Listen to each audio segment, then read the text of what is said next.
2026 ಮೊದಲನೇ ದಿನ.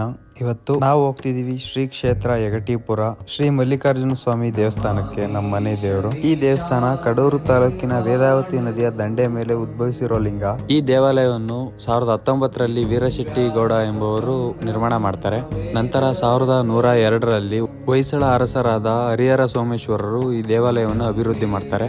ವೀರಶೆಟ್ಟಿ ಗೌಡರ ಬಳಿ ಇದ್ದ ಕಪಿಲ ಎಂಬ ಹಸು ಒಂದು ಕರುವಿಗೆ ಜನ್ಮ ಕೊಟ್ಟು ದಿನನಿತ್ಯ ಹಾಲನ್ನು ಒಂದು ಹುತ್ತಕ್ಕೆ ಹಾಲನ್ನು ಎರೆಯುತ್ತಿರುತ್ತದೆ. ಇದನ್ನು ಕಂಡ ಬೀರಪ್ಪನವರು ಸರ್ಪವಿದ್ದ ಆ ಹುತ್ತವನ್ನು ಒಡೆದು ಹಾಕಿಸುತ್ತಾರೆ. ಹುತ್ತವನ್ನು ಒಡೆದು ಹಾಕಿದ ಕಾರಣ ಸರ್ಪ ಮಂಡಲವನ್ನು ರಚಿಸಿ ಪೂಜೆಯನ್ನು ನಡೆಸುತ್ತಾರೆ. ನಂತರ ಆ ಜಾಗದಲ್ಲಿ ಒಂದು ಲಿಂಗವು ಉದ್ಭವ ಆಗಿರುತ್ತದೆ. ಲಿಂಗುವಿನ ಹಿಂಭಾಗದಲ್ಲಿ ಗಂಗೆಯು ಸಹ ಉದ್ಭವ ಆಗಿದೆ. ನಂತರ ವೀರಶೆಟ್ಟಿ ಗೌಡರು ಆ ಲಿಂಗಕ್ಕೆ ಮಲ್ಲಿಕಾರ್ಜುನ ಸ್ವಾಮಿ ಎಂದು ಹೆಸರಿಡುತ್ತಾರೆ. ದೇವಾಲಯವನ್ನು ನಿರ್ಮಿಸಿದ ನಂತರ ಶ್ರೀ ಮಲ್ಲಿಕಾರ್ಜುನ ಸ್ವಾಮಿಯ ಅನುಗ್ರಹದಿಂದ ಶ್ರೀ ವೀರಶೆಟ್ಟಿ ಗೌಡರಿಗೆ ಸಂತಾನ ಭಾಗ್ಯ ಪ್ರಾಪ್ತಿಯಾಗುತ್ತದೆ.